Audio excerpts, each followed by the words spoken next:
ਉਹ ਕਹਿੰਦੇ ਆ ਨਾ ਕਿ ਕੰਡਾ ਕਢਾਣ ਗਈ ਸੀ ਤੇ ਮੋਚ ਪਵਾ ਕੇ ਆ ਗਈ। ਉਹ ਹਿਸਾਬ ਹੋਇਆ ਸਾਡੇ ਫੈਸਲਾਬਾਦ ਦੇ ਰਾਈਡ ਹਸਪਤਾਲ ਦੇ ਨਾਲ। ਉੱਥੇ ਸਿਫਾਰਸ਼ੀ ਕਲਚਰ ਇੰਨਾ ਕੁ ਹੋ ਚੁੱਕਿਆ ਵਾ। ਡਾਕਟਰ ਸਲੀਮ ਹਰਲ ਸਾਹਿਬ ਦਾ ਟਾਊਟ ਰੱਖੇ ਹੋਏ ਨੇ। ਅਸੀਂ ਪਹਿਲੇ ਟਾਊਟ ਸੁਣੇ ਸੀ ਥਾਣਿਆਂ ਦੇ ਵਿੱਚ, ਕਚਹਿਰੀਆਂ ਦੇ ਵਿੱਚ, ਹੁਣ ਮਾਸ਼ਾਅੱਲਾ ਹਸਪਤਾਲਾਂ ਦੇ ਵਿੱਚ ਵੀ ਟਾਊਟ ਆ ਗਏ ਨੇ। ਸਲੀਮ ਹਰਲ ਸਾਹਿਬ ਪੈਂਦਿਆਂ ਲੈਂਦਿਆਂ ਜਨਾਬ ਚੜ ਗਈ ਉਹਦੇ ਉੱਤੇ। ਉਹਨੇ ਕਿਹਾ ਤੇਰੀ ਕਿੱਦਾਂ ਜ਼ਰੂਰਤ ਹੋਈ ਕਿ ਤੂੰ ਸਾਡੇ ਬੰਦਿਆਂ ਨੂੰ ਕਿਹਾ 10 ਮਿੰਟ ਵੇਟ ਕਰ ਲਓ। ਆਪ ਹੀ ਇਨਕੁਆਇਰੀ ਕੀਤੀ, ਆਪ ਹੀ ਐਪਲੀਕੈਂਟ ਬਣੇ ਤੇ ਜਨਾਬ ਉਮੈਰ ਦੀ ਤਨਖਾਹ ਬੰਦ ਕਰ ਦਿੱਤੀ ਗਈ। ਜਨਾਬ ਦਾ ਹੱਥ ਵਸ ਸਿਰਫ ਦਰਜਾ ਚਹਾਰਮ ਤੱਕ ਚੱਲਦਾ ਵਾ, ਇਹ ਤੋਂ ਉੱਤੇ ਜਨਾਬ ਦਾ ਹੱਥ ਵਸ ਨਹੀਂ ਚੱਲਦਾ। ਸਾਨੂੰ ਲੋਕ ਪ੍ਰੈਸ਼ਰਾਈਜ਼ ਕਰਨਗੇ, ਨਾ ਨਾ ਨਾ ਡਾਕਟਰ ਸਲੀਮ ਹਰਲ ਦੀ ਖਬਰ ਨਾ ਕਿਤੇ ਦੇ ਦਿਓ, ਉਹਨਾਂ ਦੇ ਤਲਕਾਤ ਬੜੇ ਉੱਚੇ ਨੇ। ਪਟਵਾਰੀ ਦੇ ਖਿਲਾਫ ਨਾ ਦਰਖਾਸਤ ਦੇ ਦਿੱਤੀ ਸਿਟੀਜ਼ਨ ਪੋਰਟਲ ਤੇ। ਜਿਹੜੇ ਪਟਵਾਰੀ ਦੇ ਖਿਲਾਫ ਦਰਖਾਸਤ ਦਿੱਤੀ ਸੀ 40 ਦਿਨਾਂ ਬਾਅਦ ਉਸੇ ਪਟਵਾਰੀ ਦੇ ਕੋਲ ਦਰਖਾਸਤ ਆ ਗਈ।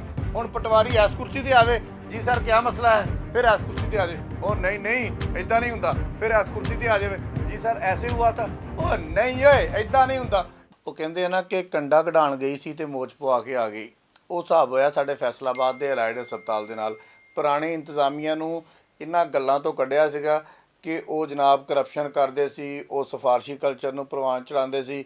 ਸਾਰਾ ਕੁਝ ਦੇਖਦਿਆਂ ਦਿਖਾਉਂਦਿਆਂ ਉਹਨਾਂ ਨੂੰ ਕੱਢ ਦਿੱਤਾ ਗਿਆ। ਅੱਲਾ ਅੱਲਾ ਕਰਕੇ ਨਵੀਂ ਇੰਤਜ਼ਾਮੀਆ ਆ ਗਈ ਤੇ ਨਵੀਂ ਇੰਤਜ਼ਾਮੀਆ ਦਾ ਵੀ ਉਹੀ ਵਤੀਰਾ ਰਿਹਾ ਜਿਹੜਾ ਪੁਰਾਣੀ ਇੰਤਜ਼ਾਮੀਆ ਦਾ ਸੀ। ਕੋਈ ਸ਼ੈ ਨਹੀਂ ਬਦਲੀ। ਹਸਪਤਾਲ ਦੇ ਵਿੱਚ ਜਨਾਬ ਹਾਲ ਇਹ ਆ ਕਿ ਸਿਫਾਰਸ਼ੀ ਕਲਚਰ ਇੰਨਾ ਕੁ ਆਮ ਹੋ ਚੁੱਕਿਆ ਵਾ ਕਿ ਉੱਥੇ ਇੱਕ ਨਵੇਂ ਤਾਇਨਾਤ ਹੋਏ ਨੇ ਡਾਕਟਰ ਸਲੀਮ ਹਰਲ ਸਾਹਿਬ। ਨਾਮ ਵੀ ਵਾਹਵਾ ਲੰਬਾ ਸਾਰਾ ਵਾ, ਡਾਕਟਰ ਸਲੀਮ ਹਰਲ ਸਾਹਿਬ। ਉਹਨਾਂ ਦਾ ਹੁਣ ਪਤਾ ਨਹੀਂ ਕੀ ਆ, ਉਹ ਹੈਗੇ ਆ ਜੀ DMS। ਤੇ ਉਹਨਾਂ ਨੇ ਜਨਾਬ ਕੋਈ ਉੱਤੇ ਬੰਦੇ ਰੱਖੇ ਹੋਏ ਆ, ਪਿੰਡੋਂ ਆਉਂਦੇ ਆ, MRI ਕਰਵਾਉਂਦੇ ਆ, CT ਸਕੈਨ ਕਰਵਾਉਂਦੇ। ਇਹ ਮੈਂ ਨਹੀਂ ਕਹਿ ਰਿਹਾ ਸਰ, ਇਹ ਉਹ ਬੰਦਾ ਕਹਿ ਰਿਹਾ ਵਾ ਜਿਹੜਾ CT ਸਕੈਨ ਦੀਆਂ ਮਸ਼ੀਨਾਂ ਚਲਾਉਂਦਾ ਵਾ। ਉੱਥੇ ਸਿਫਾਰਸ਼ੀ ਕਲਚਰ ਇੰਨਾ ਕੁ ਹੋ ਚੁੱਕਿਆ ਵਾ ਡਾਕਟਰ ਸਲੀਮ ਹਰਲ ਸਾਹਿਬ ਦਾ। ਉੱਥੇ ਦਾ ਜਿਹੜਾ ਮਸ਼ੀਨ ਚਲਾਉਣ ਵਾਲਾ ਆਪਰੇਟਰ ਆ ਉਹ ਫਰਮਾਉਂਦਾ ਵਾ ਕਿ ਇੱਕ ਦਿਨ ਦੇ ਵਿੱਚ 15 ਤੋਂ 20 MRIਆਂ ਜਨਾਬ ਡਾਕਟਰ ਸਲੀਮ ਹਰਲ ਸਾਹਿਬ ਦੇ ਬੰਦੇ ਆ ਕੇ ਕਰਵਾਉਂਦੇ ਆ। ਯਾਦ ਰਵੇ ਕਿ ਉਹ ਬੰਦੇ ਨੇ ਜਿਹੜੇ ਇਹਨਾਂ ਨੇ ਪਿੰਡਾਂ 'ਚੋਂ ਮੰਗਵਾਏ ਹੋਏ ਆ, ਜਾਂ ਉਹ ਬੰਦੇ ਨੇ ਜਿਹੜੇ ਪ੍ਰਾਈਵੇਟ ਨੇ, ਇਹ ਕੋਈ ਹਸਪਤਾਲ ਦੇ ਮੁਲਾਜ਼ਮ ਨਹੀਂ ਹੈਗੇ। ਦਰਖਾਸਤ ਦੇਣ ਵਾਲਾ ਬੰਦਾ ਕਹਿੰਦਾ ਵਾ ਕਿ ਉਹ ਟਾਊਟ ਰੱਖੇ ਹੋਏ ਨੇ। ਅਸੀਂ ਪਹਿਲੇ ਟਾਊਟ ਸੁਣੇ ਸੀ ਥਾਣਿਆਂ ਦੇ ਵਿੱਚ, ਕਚਹਿਰੀਆਂ ਦੇ ਵਿੱਚ, ਹੁਣ ਮਾਸ਼ਾਅੱਲਾ ਹਸਪਤਾਲਾਂ ਦੇ ਵਿੱਚ ਵੀ ਟਾਊਟ ਆ ਗਏ ਨੇ। ਇਹ ਜਨਾਬ ਨਿਗਰਾਨ ਵਜ਼ੀਰ ਆਲਾ ਮੁਹਸਨ ਨਕਵੀ ਸਾਹਿਬ ਸਿਰਫ ਟੈਲਾਂ ਤਬਦੀਲ ਕਰਾਉਣ ਦੇ ਨਾਲ ਤਬਦੀਲੀ ਨਹੀਂ ਆਣੀ, ਹਸਪਤਾਲ ਦਾ ਕਲਚਰ ਤਬਦੀਲ ਕਰਨਾ ਹੋਏਗਾ। ਇਹ ਜਿਹੜਾ ਬਾਦਸ਼ਾਹੀ ਨਿਜ਼ਾਮ ਆ ਇਹ ਤਬਦੀਲ ਕਰਨਾ ਹੋਏਗਾ। ਅਗਰ ਟਾਈਲਾਂ ਤਬਦੀਲ ਕਰਨ ਦੇ ਨਾਲ, ਬੂਹੇ ਤਬਦੀਲ ਕਰਨ ਦੇ ਨਾਲ, ਬਾਰੀਆਂ ਤਬਦੀਲ ਕਰਨ ਦੇ ਨਾਲ ਤਬਦੀਲੀ ਆਣੀ ਹੁੰਦੀ ਤੇ ਹੁਣ ਤੱਕ ਆ ਜਾਂਦੀ, ਲੇਕਿਨ ਕਿਉਂਕਿ ਨਹੀਂ ਆਈ ਲਿਹਾਜ਼ਾ ਹੁਣ ਇਹ ਟਾਊਟ ਸਿਸਟਮ ਇੱਥੋਂ ਤਬਦੀਲ ਕਰਨਾ ਹੋਏਗਾ।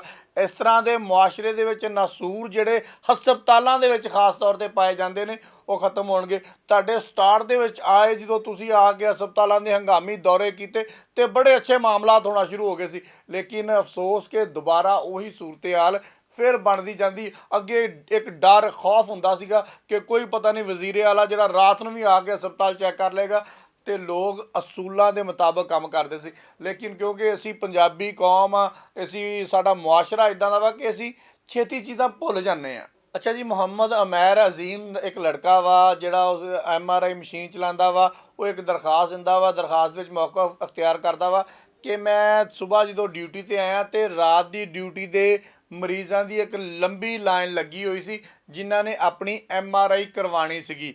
ਉਸ ਦੌਰਾਨ ਜਨਾਬ ਡਾਕਟਰ ਸਲੀਮ ਹਰਲ ਸਾਹਿਬ ਦੇ ਬੰਦੇ ਆਏ ਨੇ। ਉਹਨਾਂ ਨੇ ਆ ਕੇ ਆਖਿਆ ਜੀ ਕਿ ਸਾਡੇ ਮਰੀਜ਼ਾਂ ਦੀ MRI ਕਰੋ। ਤੇ ਕਹਿੰਦਾ ਮੈਂ ਉਹਨਾਂ ਨੂੰ ਕਿਹਾ ਕਿ ਜਿਹੜੇ ਬੰਦੇ ਆ ਲਾਈਨ 'ਚ ਬਣਾ ਕੇ ਖਲੋਤੇ ਹੋਏ ਆ ਇਹਨਾਂ ਦੀ ਕਰ ਲੈਣ ਦੇ, ਵਿਚਾਰੇ ਰਾਤ ਦੇ ਜ਼ਲੀਲ ਹੋਣ ਡੇ ਆ, ਇਹਨਾਂ ਦੀ MRI ਨਹੀਂ ਹੋਈ, ਤੁਸੀਂ 10 ਮਿੰਟ ਖਲੋ ਜਾਓ। ਉਹ ਬੰਦੇ ਜਿਹੜੇ ਆ ਕਿਉਂਕਿ ਉਹ ਬਾਦਸ਼ਾਹ ਸਲਾਮਤ ਨੇ ਭੇਜੇ ਸੀਗੇ, ਉਹਨਾਂ ਦੇ ਤਲਕਾਤ ਜਿਹੜੇ ਸੀਗੇ ਉਹ ਉੱਪਰ MS ਤੱਕ ਸੀਗੇ, ਡਾਕਟਰ ਸਲੀਮ ਹਰਲ ਤੱਕ ਸੀਗੇ।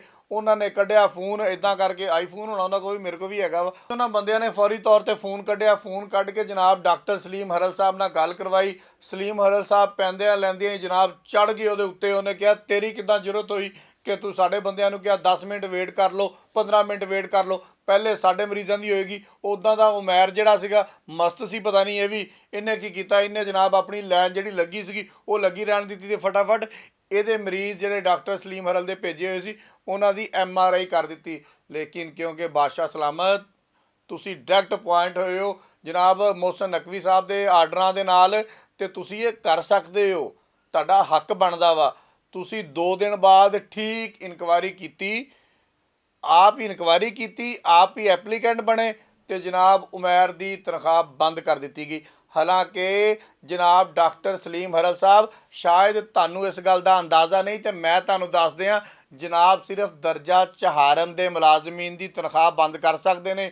ਜਨਾਬ ਦਾ ਹੱਥ ਵੱਸ ਸਿਰਫ ਦਰਜਾ ਚਹਾਰਮ ਤੱਕ ਚੱਲਦਾ ਵਾ, ਇਹ ਤੋਂ ਉੱਤੇ ਜਨਾਬ ਦਾ ਹੱਥ ਵੱਸ ਨਹੀਂ ਚੱਲਦਾ। ਲੇਕਿਨ ਕਿਉਂਕਿ ਤੁਸੀਂ ਡਾਇਰੈਕਟ ਪੁਆਇੰਟ ਹੋਏ ਜਨਾਬ, ਤੁਹਾਡੇ ਅਸਰ ਸਲੂਕ ਜਿਹੜੇ ਨੇ ਉਹ ਬਹੁਤ ਉਚਲੇ ਲੈਵਲ ਤੱਕ ਨੇ, ਉਤਲੇ ਲੈਵਲ ਤੱਕ ਨੇ, ਉਤਲੇ ਤੋਂ ਵੀ ਉਤਲੇ ਲੈਵਲ ਤੱਕ ਨੇ। ਤੁਸੀਂ ਜਨਾਬ ਲੋਕਾਂ ਦੀਆਂ ਤਨਖਾਹਾਂ ਬੰਦ ਕਰਾ ਸਕਦੇ ਹੋ, ਤੁਸੀਂ ਲੋਕਾਂ ਨੂੰ ਹਸਪਤਾਲਾਂ 'ਚੋਂ ਕੱਢ ਸਕਦੇ ਹੋ, ਤੁਹਾਨੂੰ ਕੋਈ ਨਹੀਂ ਪੁੱਛੇਗਾ। ਅਗਰ ਅਸੀਂ ਖਬਰ ਦੇਵਾਂਗੇ ਤੁਹਾਡੀ ਤਾਂ ਜਨਾਬ ਸਾਨੂੰ ਧਮਕੀਆਂ ਆਉਣਗੀਆਂ, ਸਾਨੂੰ ਲੋਕ ਪ੍ਰੈਸ਼ਰਾਈਜ਼ ਕਰਨਗੇ, ਨਾ ਨਾ ਨਾ ਡਾਕਟਰ ਸਲੀਮ ਹਰਲ ਦੀ ਖਬਰ ਨਾ ਕਿਤੇ ਦੇ ਦਿਓ, ਉਹਨਾਂ ਦੇ ਤਲਕਾਤ ਬੜੇ ਉੱਚੇ ਨੇ। ਤੇ ਜਨਾਬ ਅਸੀਂ ਇਹਨਾਂ ਤਲਕਾਤਾਂ ਤੋਂ ਨਾ ਕਦੇ ਪਹਿਲੇ ਡਰੇ ਸੀਗੇ, ਨਾ ਕਦੀ ਹੁਣ ਡਰਾਂਗੇ। ਜੋ ਹੱਕ ਆ, ਜੋ ਸੱਚ ਆ, ਉਹ ਬਿਆਨ ਕਰਦੇ ਰਵਾਂਗੇ। ਹੁਣ ਮੈਂ ਜ਼ਰਾ ਤੁਹਾਨੂੰ ਇੱਕ ਦੱਸਾਂਗਾ, ਜਿਹੜਾ ਬਣਿਆ ਨਾ ਵਜ਼ੀਰ ਆਜ਼ਮ ਸਿਟੀਜ਼ਨ ਪੋਰਟਲ, ਤੇ ਖੁਦਾ ਦਾ ਨਾਮ ਵਜ਼ੀਰ ਆਜ਼ਮ ਕਾਕੜ ਸਾਹਿਬ, ਇਹਨੂੰ ਤਾਂ ਬੰਦ ਕਰਾ ਦਿਓ ਕਮ ਸੇ ਕਮ। ਇੱਕ ਵਜ਼ੀਰ ਆਲਾ ਦਾ ਬਣਿਆ ਹੋਇਆ ਵਾ, ਇੱਕ ਵਜ਼ੀਰ ਆਜ਼ਮ ਦਾ ਬਣਿਆ ਹੋਇਆ ਵਾ, ਇਹਦੇ ਤੇ ਕੱਖ ਨਹੀਂ ਜੇ ਹੁੰਦਾ। ਮੇਰਾ ਇੱਕ ਬੇਲੀ ਸੀ, ਮੈਂ ਤੁਹਾਨੂੰ ਉਹਦੀ ਗੱਲ ਸੁਣਾਉਣ ਲੱਗਾ ਵਾਂ। ਉਹਨੇ ਕਿਸੇ ਪਟਵਾਰੀ ਦੇ ਖਿਲਾਫ ਨਾ ਦਰਖਾਸਤ ਦੇ ਦਿੱਤੀ ਸਿਟੀਜ਼ਨ ਪੋਰਟਲ ਤੇ। ਉਹ ਜਨਾਬ 40 ਦਿਨਾਂ ਦਾ ਟਾਈਮ ਹੁੰਦਾ ਉਹਦੇ ਵਿੱਚ, ਕਿ 40 ਦਿਨਾਂ ਦੇ ਵਿੱਚ ਉਹਦਾ ਅਜ਼ਾਲਾ ਕਰਨਾ ਹੁੰਦਾ ਹਰ ਹਾਲ ਦੇ ਵਿੱਚ। ਉਹ ਜਨਾਬ ਸਿਟੀਜ਼ਨ ਪੋਰਟਲ 'ਤੇ ਗਈ, ਉਹਨਾਂ ਨੇ ਮਾਰ ਕੀਤੀ ਉੱਥੋਂ ਕਮਿਸ਼ਨਰ ਸਾਹਿਬ ਨੂੰ, ਕਮਿਸ਼ਨਰ ਸਾਹਿਬ ਨੇ ਅੱਗੇ ਮਾਰ ਕੀਤੀ ਡੀਸੀ ਸਾਹਿਬ ਨੂੰ, ਡੀਸੀ ਸਾਹਿਬ ਨੇ ਅੱਗੇ ਮਾਰ ਕੀਤੀ ਏਸੀ ਸਾਹਿਬ ਨੂੰ, ਏਸੀ ਸਾਹਿਬ ਨੇ ਅੱਗੇ ਮਾਰ ਕੀਤੀ ਤਹਿਸੀਲਦਾਰ ਸਾਹਿਬ ਨੂੰ, ਤਹਿਸੀਲਦਾਰ ਨੇ ਉਸੇ ਪਟਵਾਰੀ ਨੂੰ ਮਾਰ ਕਰਤੀ। ਜਨਾਬ ਇਹਦਾ ਫੈਸਲਾ ਕਰ।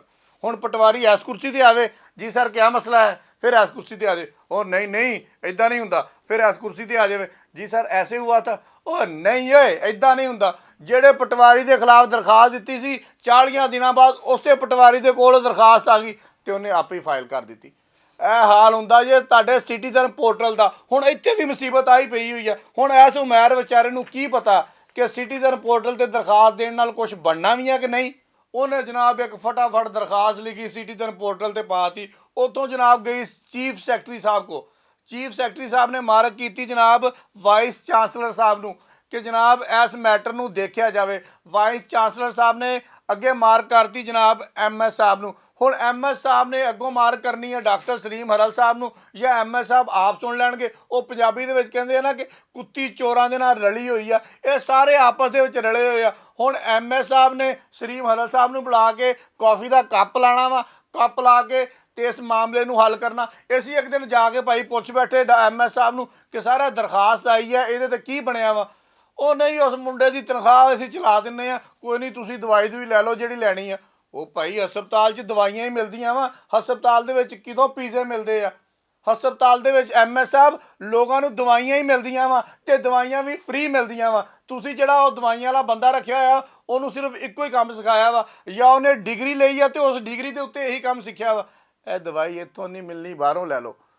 ਤੇ ਇਹ ਹਾਲ ਹੋਣ ਡਿਆ ਜੇ ਤੁਹਾਡੇ ਹਸਪਤਾਲਾਂ ਦਾ, ਕਿ ਤੁਹਾਡੇ ਜਿਹੜੇ ਹਸਪਤਾਲ ਆ ਉੱਥੇ ਦਵਾਈਆਂ ਵੀ ਨਹੀਂ ਮਿਲਦੀਆਂ। ਅਗਰ ਚਲੋ ਕੋਈ ਮੇਰੇ ਵਰਗਾ ਬੰਦਾ ਦਵਾਈ ਲੈਣ ਚਲਾ ਜਾਂਦਾ ਵਾ ਤੇ ਤੁਸੀਂ ਉਹਨੂੰ ਕਹਿਣ ਲੱਗ ਜਾਂਦੇ ਯਾਰ ਖਬਰ ਨੂੰ ਛੱਡੋ, ਦਵਾਈ ਵੀ ਲੈ ਲਓ ਆਪਣੀ, ਚਲੋ ਤੁਹਾਡੀ ਤਬੀਅਤ ਬਿਹਤਰ ਹੋ ਜਾਏਗੀ।